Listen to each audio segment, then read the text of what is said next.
down south, Doug Jones. We want to take it to Alabama. The Democratic nominee for governor in that state is joining us now. It's good to see you. Thank you so much for being with us. Thanks, ladies. Appreciate you having me tonight.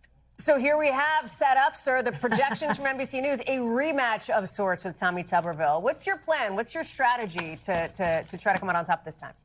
You know, we plan on getting in every corner, in every zip code of in the state. We're going to go where Democrats haven't been going before in a long, long time. This is the first time we've had a full ticket in 20 years. We've got all 7 constitutional offices. We'll have 2 Public Service Commission candidates. And we're building a house with a crowded table. This is, you know, the other side is doing nothing but divisiveness. We see the hate, the rhetoric, and we're doing just the opposite. We're going to be talking about things that matter to people, their kitchen table issues and the affordability issues that they have every day of every month that they're facing right now. People are hurting, and we're going to address those needs. Well, and you take me to my next question, because obviously Alabama is a big Trump state. He won big there in 2024. To what extent do you stay focused on issues related to affordability? To what extent do you talk about President Trump and the policies which you disagree with him on? Kristen, you know, remember, you're talking to a guy that ran against Roy Moore, okay, in 2017.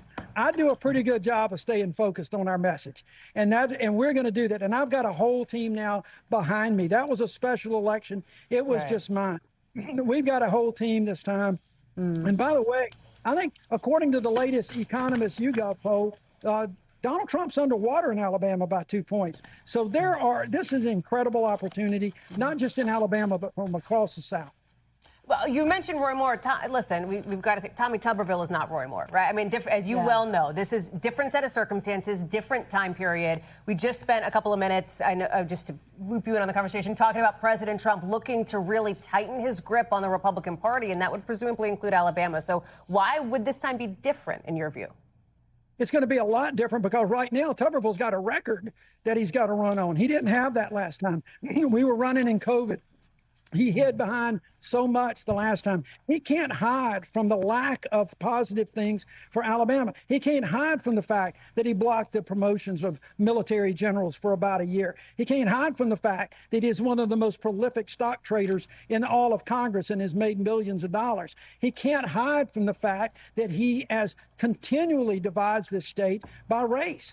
Those are the things that I truly believe, guys. I really believe Alabama does not want to go back. They are not happy with the gerrymandering. They don't want to see us move back to the era before the Voting Rights Act when people were getting discriminated against. And that's what Tommy Tuberville and our Alabama legislature represents. And we're going to make sure people understand that and know that, because we have a different vision for Alabama where our divisions in the past have healed. And that's what we're going to do going forward. It's helped us. It caused us to win before. And you're right.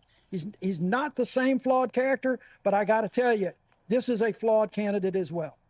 Very quickly, one of the big debates nationally is, should the gas tax be suspended? I wonder how you see that in your state. Is that something that you would try to implement if you were to win? If gas prices were still elevated, would you try to suspend the gas tax in your state? Absolutely. I called for that about 2 months ago, just as this war started and we knew where gasoline prices were going. I had to pay over $5 a gallon for my vehicle the other day when we were traveling around the state. I called for that 2 months ago for the Alabama gas tax, and I would absolutely call for that again. And that's the one thing I appreciate, the fact that the president said he'd like to do.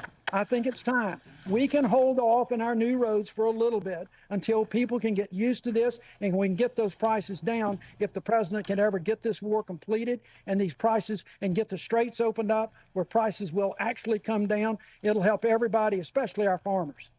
All right. Well, thank you so much for joining us. We will track your race very closely, and I'm sure we'll be talking to you along the way. Doug Jones, thanks so much for being here tonight. Thank you.